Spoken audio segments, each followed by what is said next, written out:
इस वीडियो में हम चर्चा कर रहे हैं कि कितनी बेटियों को भोजन कराएं, कौन सी बेटी नवरात्रा में कन्या पूजन की अधिकारिणी है और यज्ञ के बारे में। अष्टमी की रात्रि की यज्ञ की कितनी बड़ी महिमा है, नवरात्रा के यज्ञ की कितनी बड़ी महिमा है। आइए इसको सुनते हैं। बहुत आनंद की अनुभूति होगी, बहुत आनंद होगा। आप सभी भक्तों के हृदय में बैठे हुए भगवान को वंदन प्रणाम करते हैं। 2 श्लोकों में माँ की स्तुति कर लें। मत्समः पातकी नास्ति पापग्नि तो समान ही एवं ज्ञात्वा महादेवी यथा योग्यम तथा कुरु। प्रथमं शैलपुत्री च द्वितीयं ब्रह्मचारिणी तृतीयं चंद्रघंटेति कुष्मांडेति चतुर्थकं पंचम स्कंदमातेति षष्ठम कात्यायनीति च सप्तम कालरात्रीति महागौरी चाष्टमम नवम सिद्धदात्री च नवदुर्गा प्रकीर्तिता।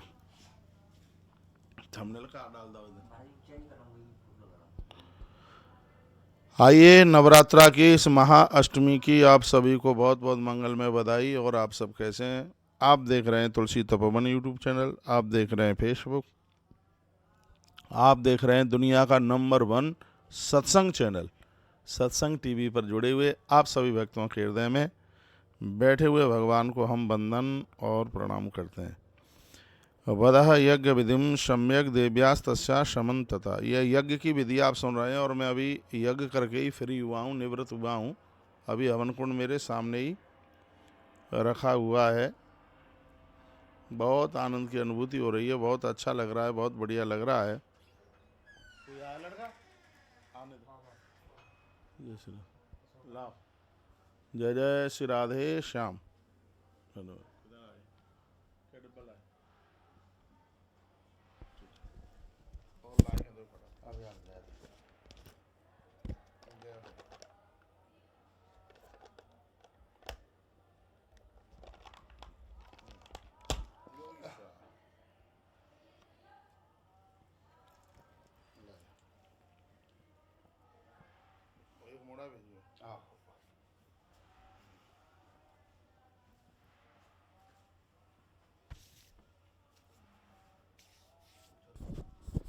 आप सभी भक्तों के हृदय में बैठे हुए भगवान को वंदन और प्रणाम है। आइए हम कुछ यज्ञ की चर्चा आपसे करे लेते हैं। यज्ञ तो साक्षात भगवत रूप है, भगवान का ही रूप है। मैं भी अभी अपना नित्य का यज्ञ करने से ही फ्री हुआ हूँ, तो कुछ यज्ञ की बातें बताई जा रही हैं, उन्हें आप सुन लें।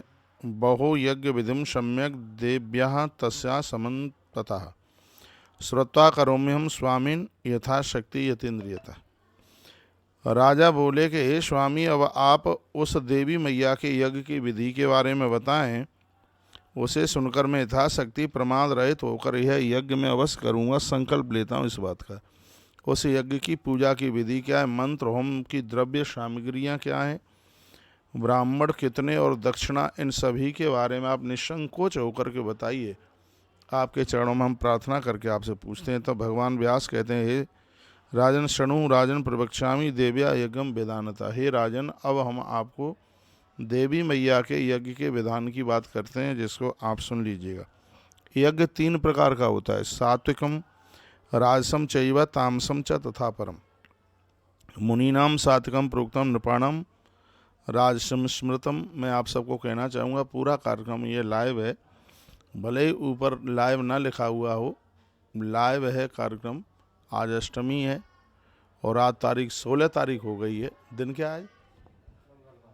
मंगल है, बुधवार तो नहीं।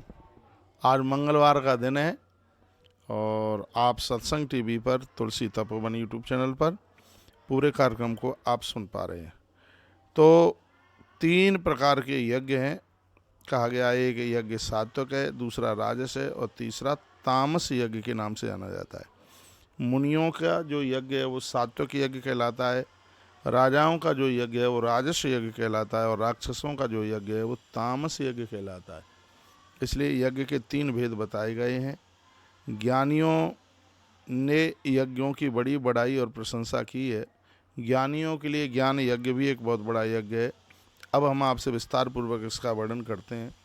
जहाँ यज्ञ किया जाता है वहाँ देश, काल, द्रव्य, मंत्र, ब्राह्मण तथा श्रद्धा ये सब सात्विक हों, उसे सात्विक यज्ञ कहते हैं। देश, तीर्थों में यज्ञ करोगे, जगह की बड़ी महिमा है, बड़ी विशेषता है। तीर्थों में यज्ञ होता है, सात्विक भूमि में यज्ञ होता है तो उसकी बड़ी महिमा है। और एक है समय, जैसे नवरात्रा के समय पर यज्ञ चल रहा है तो निश्चित रूप से इसकी महिमा ज़्यादा है। वर्णन ही किया गया है कि देश, काल यानी समय, द्रव्य, मंत्र और ब्राह्मण और श्रद्धा ये चीज़ें यज्ञ में प्रमुख हैं और यज्ञ में इन चीज़ों को देखा जाता है।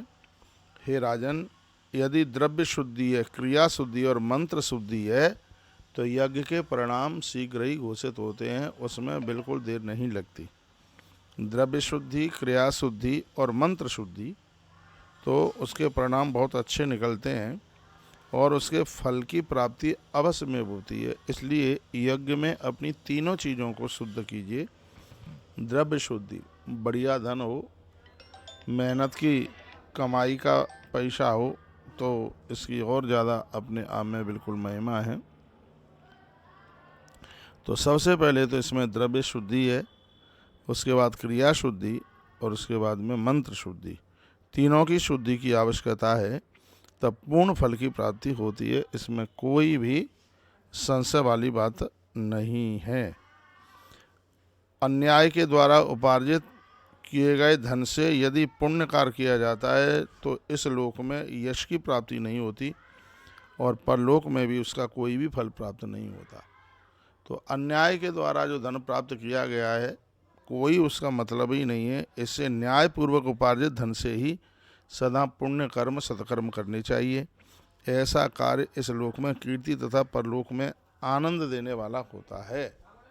न्याय से धन कमा करके और उसके ही द्वारा यदि यह कार्य किया जावे तो और ज़्यादा बढ़िया है। राजेंद्र, आपके सामने इसका प्रत्यक्ष प्रमाण, पांडवों ने यज्ञ में उत्तम राजस्वी यज्ञ किया था जिसकी समाप्ति पर उन्होंने श्रेष्ठ दक्षिणा भी दी थी सबको, जिसमें महामनस्वी यादविंद साक्षात भगवान श्री कृष्ण विद्यमान थे और भारद्वाज आदि मूलतः विद्यानिष्ठ ब्राह्मणों ने जिस यज्ञ का संपादन किया था उस यज्ञ को विधिवत संपन्न करने के पश्चात 1 मास के भीतर ही पांडवों को महान कष्ट प्राप्त हुआ, कठोर वनवास भोगना पड़ा। द्रौपदी का अपमान हुआ, युधिष्ठिर जुआ में हार गए, पांडवों को वनवास हुआ और उन्हें तरह तरह के घोर कष्ट मिले। तब यज्ञ से होने वाला फल कहाँ चला गया, ये बात कही गई है। बहुत सुनने के लायक बात है। पीड़नशैव पांचाल्या तथा धूते पराजय वनवासो महत् कष्टम क्वा गतम खजम फलम। तो कहाँ चला गया यज्ञ का फल? तो कहा दासस्त्वंश विराटस्य कृतम सर्वमात्मवि कीचकेन प्रकृष्टा द्रौपदी च प्रमुक्ता। महामनस्वी पांडवों को राजा विराट की दासता स्वीकार करनी पड़ी। नारियों में श्रेष्ठ द्रौपदी को कीचक ने प्रताड़ित किया। उस संकट काल में विशुद्ध हृदय वाले ब्राह्मणों के आशीर्वाद कहाँ चले गए और कृष्ण की भक्ति कहाँ चली गई? ये कहा गया है, भक्तिर्वा वासुदेवस्य क्व गता तथा संकटे, ये बात कही गई। इस चैप्टर को थोड़ा ठीक से सुन लें। जिस समय परम सुंदरी पतिव्रता द्रौपदी के बाल पकड़ करके उसे घसीटा गया, उस समय उस बेचारी की रक्षा किसी ने क्यों नहीं की? जिस यज्ञ में देवाधीश भगवान श्री कृष्ण रहे हों और जिस यज्ञ के कर्ता धर्मराज स्वयं युधिष्ठिर हों, उस यज्ञ का विपरीत फल मिलने का कारण अवश्य ही धर्म अनुष्ठान में कोई कमी रह गई, ऐसा समझना चाहिए। उस यज्ञ में जरूर कोई कमी रह गई।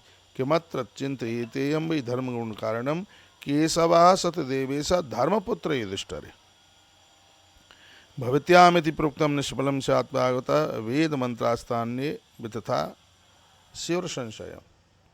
कहा गया कि जिस यज्ञ में देवादिदेव भगवान श्री कृष्ण थे, निश्चित रूप से ऐसा समझ लेना चाहिए कि उस अनुष्ठान में कहीं कोई न कोई कमी रही। यदि कहा जाए कि प्रारब्ध ही ऐसा था तो सभी साथ निष्फल हो जाएंगे और वेद मंत्र तथा अन्य धर्म ग्रंथ सब निरर्थक हो जाएंगे, इसमें संशय नहीं है। कहा गया है कि यदि कहीं बहुत जल्दी में, आलस्य में, प्रमाद में, यदि कहीं धार्मिक अनुष्ठानों में त्रुटि होती है तो उसके परिणाम बिल्कुल विपरीत होते हैं। जैसे यज्ञ में इतना आवेश, इतना क्रोध आया कि जिसमें शिशुपाल की हत्या हो गई। यज्ञ ने तामसी रूप धारण कर लिया।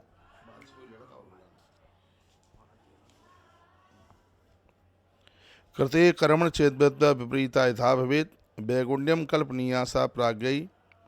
पंडित मौलवी, कर्म करने पर भी यदि विपरीत परिणाम प्राप्त होता है तो पंडित शिरोमणि विद्वानों को सोचना चाहिए कि कार्य करने में कहीं कोई कमी अवश्य रह गई है। देखो, मुझे ये बात इतनी अच्छी लग रही है कहने में। क्या कहा? कृते कर्मण चेद्युस्त विपरीता यथा भवेत। कर्म करने पर भी यदि विपरीत परिणाम प्राप्त होता है तो पंडित श्रोमणी विद्वानों को सोचना चाहिए कि कार्य करने में कहीं अवश्य कोई कमी रह गई है। और उस यज्ञ में कुछ ऐसा ही हुआ था। कर्मशील विद्वानों ने कर्त भेद, मंत्र भेद तथा द्रव्य भेद से उस कर्म को अनेक प्रकार वाला बताया गया है। पूर्व काल में इंद्र ने यज्ञ में आचार्य के रूप में विश्वरूप का वर्ण किया था। उस विश्वरूप ने अपने मातृ पक्ष के दानवों के त्रात विपरीत कार्य किया। देवताओं तथा दानवों दोनों का कल्याण हो, ऐसा बार बार कहकर उसने मातृ पक्ष को, जो कि असुर थे, उनकी भी रक्षा करी। कोपित होकर के इंद्र ने उनको मार डाला।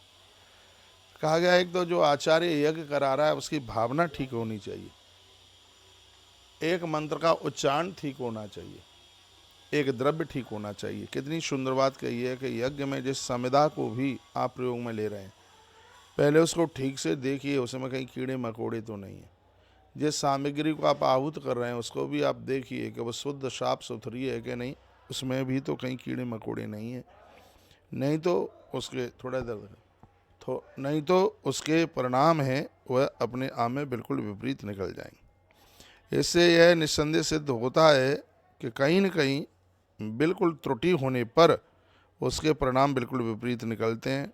अतः हे निपशिष्ट, युक्ति पूर्वक किया गया कोई भी कार्य हर प्रकार से सिद्धि प्रदान करता है। युक्ति पूर्वक न किया गया कार्य सर्वथा विपरीत फल ही देने वाला होता है। एक लड़का बोला ना, जैसे पांडवों के यज्ञ में किसी दोष के कारण ही उन्हें विपरीत फल प्राप्त हुआ है। युधिष्ठिर सत्यवादी तथा धर्मपुत्र थे, द्रौपदी भी एक पतिव्रता नारी थी, तो भी ये ऐसा हुआ। तो इस बात का प्रमाण है कि यज्ञ में कहीं न कहीं त्रुटि हुई है, गलती हुई है। यज्ञ के आचार ठीक होने चाहिए, सामग्री ठीक होनी चाहिए, समय ठीक होना चाहिए और स्थान ठीक होना चाहिए। और बड़ी बात कही गई है कि यज्ञ के प्रति पूरी श्रद्धा होनी चाहिए, निष्ठा होनी चाहिए। यदि फिर ये सब चीज़ें सही हो गई हैं तो किए गए यज्ञ के परिणाम भी बहुत ही जल्दी सात्विक परिणाम घोषित होते हैं। सात्विकस्तु महाराज दुर्लभो वही मख स्मृतः। हे महाराज, सात्विक यज्ञ तो अत्यंत दुर्लभ माना गया है। वह महायज्ञ केवल वही लोग कर सकते हैं जिन्हें अब संसार से कोई कामना नहीं है, संसार से उन्हें कुछ भी नहीं चाहिए। सात्विकम भोजनम ये वही नित्यम कुर्वन्ति तापसा। हे राजन, जो लोग न्यायपूर्वक अर्जित किए गए धन से ही भोजन करते हैं, फल फूल खाते हैं, ऐसे लोगों के द्वारा, ऐसी तपस्वियों के द्वारा ही सात्विक यज्ञ होता है, जहाँ संसार से उन्हें कोई भी मांग नहीं है, जिनका आहार बढ़िया है, जिनकी दृष्टि बढ़िया है, जिनके विचार बढ़िया हैं, ऐसे ही लोगों से सात्विक यज्ञ संपन्न हो सकता है। और जब यज्ञ सात्विक रूप धारण करता है तो उस यज्ञ के होने वाले परिणाम हैं, वो बड़े अद्भुत हैं। आचार्य जी ने बोला सर, तो उसके परिणाम भी बहुत अच्छे होते हैं। जिस यज्ञ में अधिक धन व्यय किया जाता है उससे यज्ञ सफल हो जाए कभी नहीं कहा जा सकता। जिस यज्ञ में पशु बलि के लिए पशु तैयार किए जाते हैं और वो यज्ञ संपन्न हो जाए ठीक से, बिल्कुल भी नहीं। राजसा द्रव्य बहुला सयुपाश सुसंस्कृता क्षत्रियाणाम विशासेण साव्याना शवई मखा। क्षत्रियों तथा वैश्यों द्वारा संपादित किए जाने वाले वह यज्ञ, कहा गया है बहुत ज़्यादा धन तो वह राशि यज्ञ हो जाएगा, पशुओं की बलि डाल दी तो वह तामसी यज्ञ हो जाएगा। इसलिए जड़ी बूटी औषधियाँ जिस यज्ञ में डाली जाती हैं, घी तिल इत्यादि चीज़ें डाली जाती हैं और उसमें सिर्फ परहित और परमार्थ की बात ही सोची जाती है, राजन, वही यज्ञ सात्विक यज्ञ कहलाते हैं। और इन्हीं यज्ञों के द्वारा जनहित होता है, जगत का कल्याण होता है। महात्माओं ने ऐसे यज्ञों की बहुत बड़ी बड़ाई की है। राक्षसों ने भी यज्ञ किए, लेकिन वो तामसी यज्ञ कहलाए गए। ऐसे यज्ञ क्रोध भावना के साथ किए जाते हैं, अहंकार बढ़ाने वाले ये यज्ञ होते हैं। ईर्षा पूर्वक ये यज्ञ किए जाते हैं, ईर्षा पूर्वक और क्रूरता पूर्वक, तो ये तामसी यज्ञ, इनसे लोगों का भला तो होता नहीं है और व्यक्ति का अपना भी सब कुछ समाप्त हो जाता है। मोक्ष की कामना करने वाले विरक्त महानुभाव महात्मा लोग हमेशा सात्विक यज्ञ या मानस यज्ञ को संपन्न करते हैं। अन्य सभी यज्ञों में कुछ कमी न कमी आ जाती है, क्योंकि द्रव्य, श्रद्धा, कर्म, ब्राह्मण, देश, काल तथा मंत्र, ये सब साधन हैं यज्ञ के, और ये दिव्य होने चाहिए। अन्य यज्ञ वैसा पूर्ण नहीं होता जैसा कि सात्विक यज्ञ और मानस यज्ञ की महिमा हमारे ग्रंथों में वर्णित की गई है। जब मनुष्य का मन इंद्रियों के विषयों का परित्याग करता है, तब वह व्यक्ति करने वाला यज्ञ जो भी कार्य करता है, तो उसका वह यज्ञ मानस यज्ञ कहलाया जाता है। आज आप अष्टमी के समय पर श्रीमद् देवी भागवत के माध्यम से, जहाँ हमारे भगवान का मंदिर लगा हुआ है, सुंदर सी दिव्य ज्योत जल रही है, और सुबह से ही, भोर से ही हम सब पूजा पाठ में बैठे हुए हैं। बाहर से हमें जितने भी लोग सुन पा रहे हैं, कथा आज 5 बजे शुरू होगी तुलसी तपोवन यूट्यूब चैनल पर, उसको आप लाइव देख पाएंगे।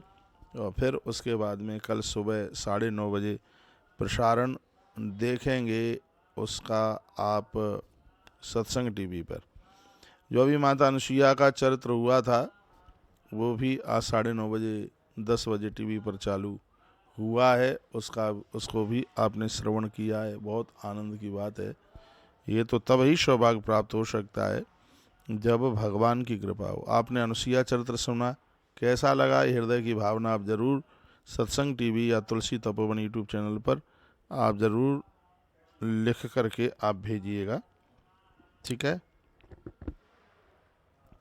आइए मैं प्रसंग को और आगे के लिए बढ़ाता हूँ, और ये कहता हुआ मैं आपको निवेदन कर दूँ, आज अष्टमी है, रात भर भी दुर्गा सप्तशती के पाठ चलेंगे, और महायज्ञ वो तो 24 घंटे का चल रहा है, लेकिन आज रात्रि को विशेष औषधियाँ अष्टमी की वजह से डाली जाएंगी। एक विशेष यज्ञ होने के लिए जा रहा है। इसमें आप संपूर्ण सहयोग के लिए सिर्फ 2100 रुपये का सहयोग, जिसमें बहुत कुछ संपन्नता होगी। 2100 रुपये में यज्ञ भी है, और आनंद की बात है कि विशेष सामग्रियों के औषधियों के साथ यज्ञ, दुर्गा पाठ है, और इसमें कन्या भोजन है, इसमें कन्या पूजन है, सब कुछ इसी में ही है। यदि आपको लोड नहीं पड़ता है तो इसमें आप जरूर जुड़ लीजिएगा। एक दुर्गा पाठ के लिए और यज्ञ के लिए सिर्फ 1500 रुपये का सहयोग है। कन्या भोजन के सहित सिर्फ 2100 रुपये का सहयोग है।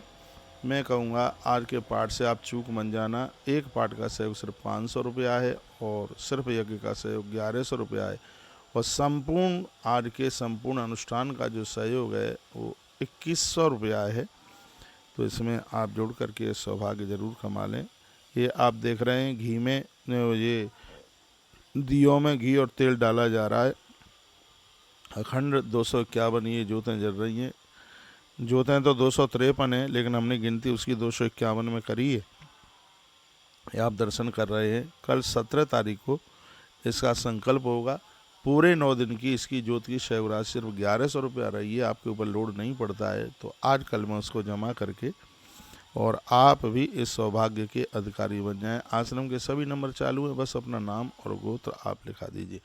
हम बड़े अभिभूत हो रहे हैं, बहुत ज़्यादा खुशी हो रही है। इसलिए खुशी हो रही है क्योंकि माता वैष्णो देवी के धाम में बैठे हैं, मैया के चरणों में बैठे हैं, और मैया की कृपा के बिना तो भैया कुछ भी संभव नहीं है। देखो ये पहाड़ियों का कितना आनंद आ रहा है, हरा भरा, बिल्कुल पेड़ों के बीच में, वृक्षों के बीच में, पहाड़ियों के बीच में एक सौंदर्य बड़ा हुआ है। अब की बार आप नहीं आ पाए हैं तो अगली बार भी हम इधर आएंगे, और आप ज़रूर हमारे साथ आइए। हम और आप संग मिल कर के मैया जी के दर्शन करेंगे और यहाँ कथा सुनेंगे और दिव्य अनुष्ठान का भी आनंद लाभ प्राप्त करेंगे। तो आप ज़रूर पधारिएगा। अभी हम आपसे कुछ यज्ञ की चर्चा कर रहे हैं और उसको आप सुन रहे हैं। अपनी अनुभूति से स्वयं का साक्षात करके तथा माहेश्वरी अपनी आत्मस्वरूपा को जानकर समाधि योग से आप माँ का ध्यान करते हुए आप अनुष्ठान करें। ये जन में आहुति आप डालें। माँ अति प्रसन्न होती है। मैया को प्रसन्न करने के लिए बहुत साधन है, लेकिन उसमें एक यज्ञ है, वो अपने आप में बहुत ज़्यादा विशेष है। ऐसा यज्ञ सिर्फ माता जी का ही है, जिसमें विविध प्रकार की सामग्रियाँ और वन्य औषधि जिसमें डाली जाती हैं, जिसमें पालक डाला जाता है, घिया लौकी डाली जाती है, जिसमें अगर तगर कपूर इलायची और नागरमौथा, गन्ने के टुकड़े, नींबू, खीर, खसखस, ये सब सामग्रियाँ इसमें डाली जाती हैं। और आज तमाम प्रकार की सैकड़ों तरह की सामग्रियाँ आज अष्टमी की रात्रि को यज्ञ में आहूत होंगी। तो यह पूरा का पूरा नज़ारा बड़ा अद्भुत है। इस समय माता वैष्णो देवी धाम का आप दर्शन कर रहे हैं। पहाड़ों के मध्य में बसी हुई माँ पूरे जगत का कल्याण कर रही है, सबको आनंद दे रही है। वैसे भी कहते हैं कि यम यम चिंतयते कामम तम तम प्राप्नोति निश्चितम। आपको सोचने में देर लगेगी, लेकिन मैया रानी को कृपा करने में बिल्कुल देर नहीं लगेगी। ऐसी माता की बड़ी अद्भुत कृपा है। तो मैंने कुछ यज्ञ के बारे में आपको जानकारी दी है कि इस यज्ञ में गिद्दी के टुकड़े छोटे छोटे करके, यदि आप अपने घर पर भी यज्ञ कर रहे हैं तो थोड़ा मखाना डालिए, पंचमेवा डालिए, गिद्दी के छोटे छोटे टुकड़े करके उसमें डालिए, फिर उसको आहूत कीजिए। जितना तिल ले रहे हैं उसका आधा चावल लें, और जितना चावल ले रहे हैं उसका आधा जौ लें, जितना जौ ले रहे हैं उसका आधा शर्करा बूरा यानी गुड़ का बुरादा। ये चीज़ें इसमें थोड़े कमल गट्टा डाल लीजिए, आप मिल जाए बाज़ार में, तो आप इसमें बेल पत्र, बेल फल की इसमें आप गिद्दी डाल दीजिएगा। और इन सब चीज़ों को सफ़ेद चंदन, लाल चंदन, आजा कौन, सफ़ेद चंदन, लाल चंदन, यह मिला करके और फिर इसमें आप आहूत करें, आनंद हो जाएगा। जीवन मुक्त तदा जातो मृतो मोक्षमवाप्नुयात् कृतकृत्यो भवे तात यो भवे जगदम्बिकाम। कहा गया जो जीवन मुक्त होना चाहते हैं, मृत्यु को जीत करके मोक्ष को प्राप्त होना चाहते हैं, ऐसे लोगों को माँ भगवती का आह्वान भजन करना शुरू कर देना चाहिए, जिससे जीवन कृतकृत हो जाता है। गुरु के वचनों के अनुसार हमने संत जनों के मुख से जो सुना है, गुरुजन आचार्य के मुख से जो सुना है, उसी प्रकार से माता भुवनेश्वरी भगवती का ध्यान, उनके चरित्र का श्रवण तथा मनन हमें करना चाहिए। राजन नेव कृतो यज्ञो मोक्षदो नात्र संशय अन्य यज्ञास कामास्तु प्रवंती क्षयन मुखा। हे राजन, इस प्रकार किया हुआ यज्ञ मोक्षप्रद होता है, वो मोक्ष को देने वाला होता है, इसमें कोई संशय नहीं है। इसके अतिरिक्त अन्य सकाम यज्ञ तो बिल्कुल विपरीत दिशा की तरफ लेकर के जाते।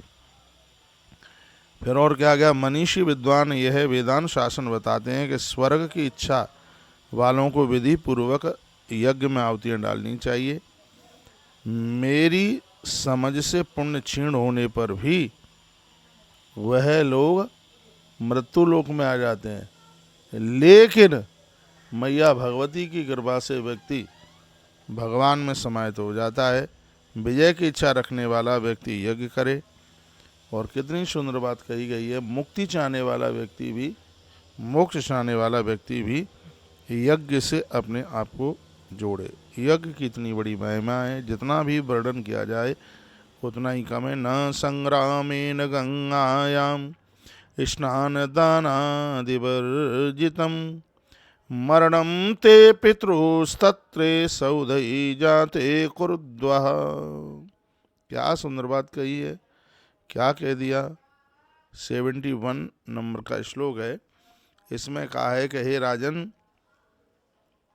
तुम्हारे पिता की जो मृत्यु थी वो रणस्थल में नहीं हुई, गंगा के तट पर ही अपितु आपके पिता की उद्धारता के लिए श्रीमद् देवी भागवत की कथा और उनके लिए एक देवी यज्ञ, उससे तुम्हारे पिता का उद्धार कल्याण। यह राजा जन्मेजय से भगवान वेद व्यास ने ये ऐसी तमाम बातें कही हैं।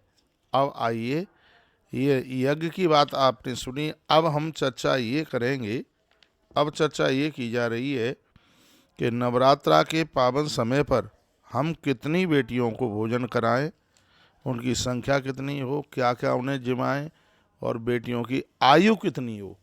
ये चर्चा हम अब इस कार्यक्रम में करने के लिए जा रहे हैं। सत्संग टीवी तुलसी तपोवन यूट्यूब चैनल पर इस समय बहुत लोग जुड़े हुए हैं, और आज अष्टमी के दिन लाइव टेलीकास्ट कार्यक्रम आप सुन पा रहे हैं, जो कि आपको बहुत आनंद देगा। जैसे ही बेटियां आपके घर आती हैं तो सबसे पहले बेटियों के चरण धोइए, उनके चरण धोकर उसको जल को पूरे घर में उस जल का आप छिड़काव करें। आइए, जन्मेजय ने पूछा, नवरात्रि तु संप्राप्ते किम कर्तव्यम द्विजोत्तम, विदानं विधिवद ब्रूहि शरत काले विशेषता, किं फलं खलु कस्तस्य विधि कार्यो महामते, एतस्द्वैस्तरतो ब्रूहि कृपया द्विजसत्तमः। जन्मेजय ने कहा, हे द्विजश्रेष्ठ, नवरात्रा के आने पर और विशेष करके शारदीय और चैत्रीय नवरात्रा में हमें क्या क्या करना चाहिए, उसका विधि विधान पूर्वक आप हमें भली भांति आप समझाइए, तो आपकी बहुत बड़ी कृपा होगी। किम फलम खलकस्तत्र विधि कार्यो महामते, एतद्भीतरतो ब्रूहि कृपया द्विजसत्तम।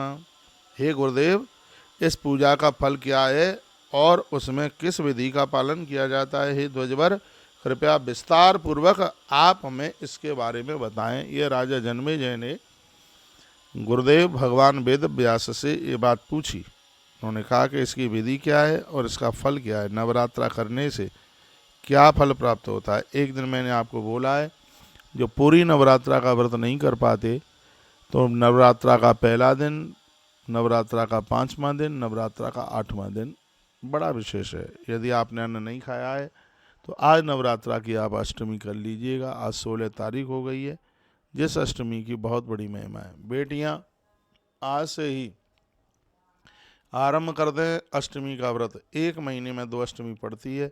जो भी बेटी अष्टमी का व्रत करेगी, ग्रंथ कहते हैं, महात्मा मार्कंडेय ने भी कहा है कि उसको अच्छे घर और अच्छे वर की प्राप्ति होगी। माता रानी उसकी जन्म पत्री के संपूर्ण दोषों को दूर कर देती है। यह है माँ की बहुत बड़ी कृपा, और मैं शास्त्रोक्त पद्धति से ही आपके बीच में यह निवेदन कर रहा हूँ। तो शृणु राजन प्रवक्ष्यामि, भगवान व्यास कहते हैं, शृणु राजन प्रवक्ष्यामि नवरात्रा व्रतम शुभम, शरदकाले विशेषेण कर्तव्यम विधिपूर्वकम, वसंते च प्रकर्तव्यम तथैव प्रेमपूर्वकम, द्वाव्रतम यमदष्टाख्यो नूनम सर्वजनेषु च। भगवान वेदव्यास कहते हैं, राजन, अब मैं पवित्र नवरात्रा के विषय में बता रहा हूँ, सुनिए। शरतकाल और वसंत यानी चैत्र की नवरात्रा विशेष करके बहुत ही ज़्यादा विशेष मानी गई है। उसी प्रकार से प्रेम पूर्वक और भी 2 नवरात्रा, एक माघ के महीने में आती है और एक तपस्थ महीना, तपस्थ कहते हैं महीना, आषाढ़ के महीने में भी वो नवरात्रा चल करके आती है। इस प्रकार से चारों नवरात्राएं जीव के लिए बहुत कल्याणकारी हो जाती हैं। शरद्वसंतना मानव दुर्गमो प्राणिनाम यः, तस्माद्यादिदं कार्यम सर्वत्र स्वमिच्छतः। शारदीय नवरात्रा और चैत्र की जो नवरात्रा हैं, ये संसार में ऋतुएं प्राणियों के लिए दुर्गम है। अतएव आत्मकल्याण के इच्छुक व्यक्ति को बड़े यत्न के साथ यह नवरात्रा व्रत जरूर करना चाहिए। ये स्वयं भगवान व्यास कह रहे हैं, सुनो, जिन्होंने 18 पुराण उपपुराण इस सब कुछ लिख करके तैयार किया, वेद वेदांग का बड़ा अच्छी तरह से उन्होंने प्रचार ही नहीं किया, लोगों के हृदय में उसको स्थान दे दिया।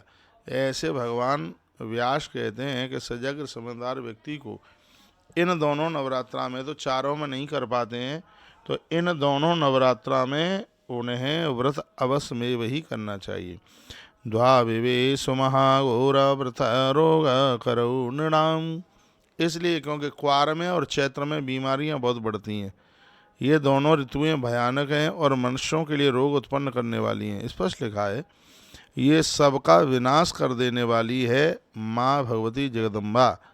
आप व्रत करते हैं तो अन्न पेट में नहीं जाएगा, इससे रोगों को लड़ने की क्षमता बढ़ेगी।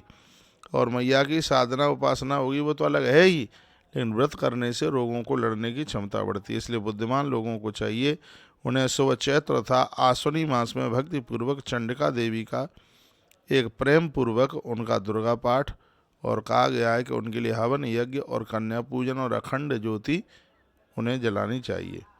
अमावस्या च संप्राप्य संभारम कल्पये शुभम, हविषम चासनम कार्य एक भुक्तम तो तद्बने। श्लोक बड़ा बढ़िया है, बहुत आनंद देने वाला श्लोक है।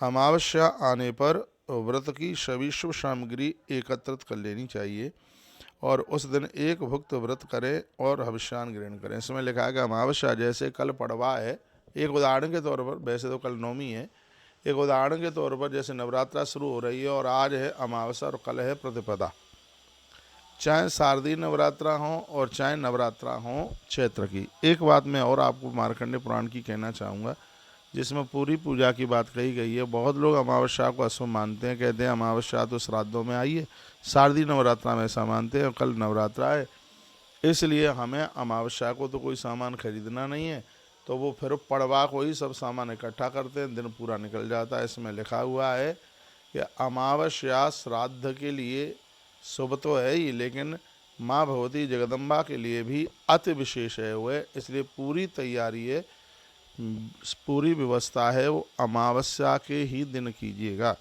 दूसरे दिन के लिए बिल्कुल भी कोई किसी भी प्रकार का काम ना रहे। दूसरे दिन बहुत आराम से आप निष्कंटक होकर के और आप माता की पूजा कर सकते हैं श्रद्धा के साथ। इसलिए जितनी भी तैयारी है श्रीमद् देवी भागवत में वर्णन किया गया है, उसकी जो भी तैयारी है उसको एक दिन पहले, यानी उसको अमावस्या के दिन ही उसको पूरा कर लिया जावे। पड़वा के लिए किसी भी प्रकार की कोई ज़रूरत ही नहीं रहे।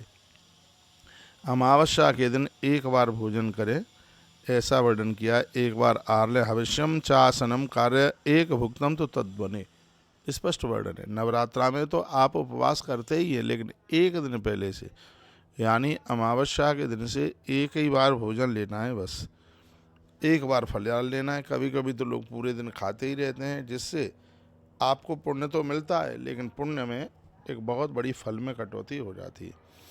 किसी समतल तथा पवित्र स्थान में 16 हाथ लंबा चौड़ा बांस गाड़ें और उसमें मैया जी का मंडप बनाएं, ध्वजाओं से उसे सुशोभित करें। मैंने एक दिन और भी बोला है, मैया जी को जब मंडप में बिठाया जाता है तो माता रानी बहुत ज़्यादा प्रसन्न होती है। मंडपस्तु प्रकृतव्यम समय देशे शुभस्थले, अच्छी जगह पर मंडप बनाइए, शुद्ध जहाँ का वातावरण है ऐसे स्थान पर मैया जी का मंडप बनाइएगा और उसमें मैया जी को स्थापित करना है, बिठाना है। उसको सफ़ेद मिट्टी और गोबर से लिपवा दें, लाल मिट्टी से लिपवा दें। तत्पश्चात उस मंडप के बीच में सुंदर चौरस और एक पटा रख दें, चौकी रख दें, या उसमें ईंट की भी आप वेदी बना सकते हैं। वह वेदी 4 हाथ लंबी, 4 ही हाथ चौड़ी ये होनी चाहिए। पीठ के लिए उत्तम स्थान का निर्माण करें तथा विविध रंगों के तोरण लटकाएं और उसके ऊपर चांदनी लगा दें। रात्रि में देवी का तत्व जानने वाले सदाचारी, संयमी और वेदांगों के पारंगत विद्वान ब्राह्मणों को आमंत्रित करके प्रतिपदा के दिन प्रातःकाल नदी, तड़ाग, बावली, कुआं अथवा घर पर ही विधिवत स्नान करें। यदि कहीं बाहर व्यवस्था नहीं बन रही है तो घर पर ही आप स्नान कर लें। प्रतिपदा दिवसे कार्यम प्रातः स्नानम विधानतः नद्या नदे तड़ागे वाप्याम कूपे गृहे अथवा। यदि कुआं, तालाब, नदियाँ, सरोवर कुछ मिल नहीं रहा है तो अपने घर पर ही आप भोर में जल्दी सूर्य निकलने से पहले पड़वा के दिन आप स्नान कर ले, आप नहा लें। फिर लिखा है प्रातः नित्यम पुरः कृत्वा द्वयानां व्रणम तथा अर्घपादादिकम सर्वम कर्तव्यम मदपूर्वकम। रात्रि में देवी माँ के तत्व को जानने वाले सदाचारी, संयमी और वेदांग के पारंगत विद्वान ब्राह्मणों को आमंत्रित करके प्रतिपदा के दिन प्रातःकाल करते हुए और रात्रि में उस दिन भी जागरण हो जाए, कीर्तन हो जाए आदि रात्रि तक पड़वा के दिन, तो इसको विशेष माना गया। प्रातः काल के समय नित्य कर्म करके ब्राह्मणों का वर्ण जरूर करें, उन्हें कपड़ा लत्ता दें, मधुपर्क दें, उनके माथे पर चंदन, रोली, तिलक, हाथ में दाहिने हाथ में कलावा बांधकर चरण छू करके उनका आशीर्वाद लें, ऐसा वर्णन किया गया। प्रातः नित्यम प्रकृत्वा द्विजानाम वर्णम तथा। ब्राह्मण के मुख से एक पाठ सुना जाता है, वो 9 पाठ के बराबर हो जाता है। इसको एक बार फिर सुन लीजिएगा। आप खुद पाठ करते हैं, अच्छी बात है, करना भी चाहिए, लेकिन उसका 1 गुना फल है। लेकिन ब्राह्मण के मुख से किया गया एक पाठ सीधे नवचंडी के बराबर है, 9 पाठ के बराबर है। ये इसकी बहुत बड़ी महिमा है। इसलिए यहाँ पर देखिए, मैं खुद पाठ कर रहा हूँ और हमने आश्रम के लिए एक ब्राह्मण को बिठा करके उसके द्वारा पाठ करवाया जा रहा है। आश्रम में तो अनुष्ठान हो ही रहा है, लेकिन यहाँ भी क्योंकि ब्राह्मण के मुख से किया गया एक पाठ है, वह पूरे 9 पाठ के बराबर होता है। क्योंकि वो त्रिकाल संध्या करते हैं, वो गायत्री जपते हैं, संयमित जीवन जीते हैं, सात्विक आहार करते हैं, यहाँ तक लहसुन प्याज तक का भी परहेज हो जाता है। इसलिए उनके मुख से किया गया पाठ, दुर्गा पाठ, एक पाठ 9 पाठ के बराबर होता है। मेरी बात आपकी समझ में आ रही होगी, इसलिए तो मैं बार बार आपको कहता हूँ। और इतनी कम सहयोग राशि उसकी रखी जाती है जिससे आप सबको उसका मौका प्राप्त